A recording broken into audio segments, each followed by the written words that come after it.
देवियों और सज्जनों, इस बहस के 2 राउंड और 2 रिबटल पूरे हो चुके हैं। अब सबसे ज़रूरी और सबसे मुश्किल राउंड शुरू हो रहा है, क्रॉस एग्जामिनेशन का। अब इन विद्वानों की सज्जनता की एक परख भी होगी और वक्त हमने 16 मिनट का तय किया है। मुफ्ती साहब, पहला सवाल आपका, 16 मिनट है, हम दोनों लोगों के सवाल लेंगे। जी जी, बहुत शुक्रिया। आपकी जो अभी बात हुई बहुत अहम थी, मैं इसको चाहूँगा कि आगे डिस्कस करूँ, लेकिन चूँकि अभी ये वो सेगमेंट है क्रॉस एग्जामिनेशन, तो सबसे पहला सवाल आपसे ये है कि जो मैं इतनी देर से कॉन्टिंजेंसी आर्ग्यूमेंट आपको बता रहा था, ये अकल से ही बता रहा था हजरत, आप ये बताएं कि आप इन्फिनिट रिग्रेस ऑफ कॉजेस को पॉसिबल मानते हैं या नेसेसरी बीइंग के एग्जिस्टेंस को सही समझते हैं? चूँकि 2 ही ऑप्शन हो सकता है, आप ये बताएं।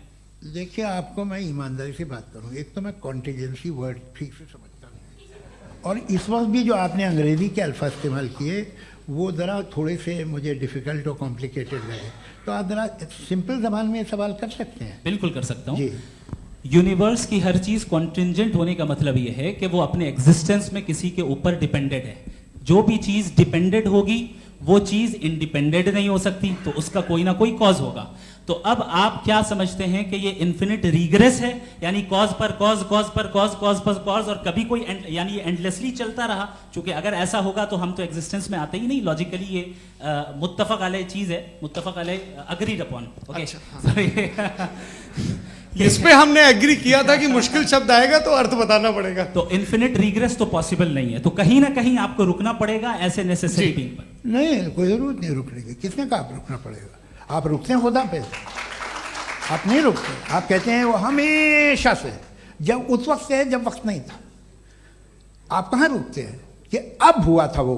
आप नहीं कहते। हम क्यों नहीं मान सकते कि यूनिवर्स जो है और बल्कि मल्टीवर्सेस जो है वो हमेशा से हैं, वो बनती है, बिगड़ती है। एक हमारे यहाँ एक चीज़ है, ब्लैक होल, वो समेट लेता है वापस, फिर ब्लास्ट होता है, फिर फैल जाता है। और इसमें हमारी तो खैर कोई औकात ही नहीं है इंसान की। एक छोटे से ज़र्रे पे हम 50-60 साल की उम्र रखते हैं, जो करोड़ों अरबों साल की कायनात है उसमें, और पैदा भी नहायत ही बेहुदा वजह से हुए थे। तो इसमें ये सोचना कि इसकी वजूहात और ये क्यों है, ये डिपेंडेंट है, ये हम देख रहे हैं, क्या मालूम। आप सोचिए कि ये जो फैल रही है कायनात, ये कहाँ फैल रही है, ये कहाँ जा रही है, और ये फैल क्यों रही है? अरे बना ली थी तुमने, रुको भैया, काफ़ी है। ये फैल क्यों रही है? ये और कौन सी कायनात जिसे मैं दूरबीन से देखता हूँ तो 2 बिलियन लाइट ईयर पे है, उससे मेरा कोई वास्ता ही नहीं।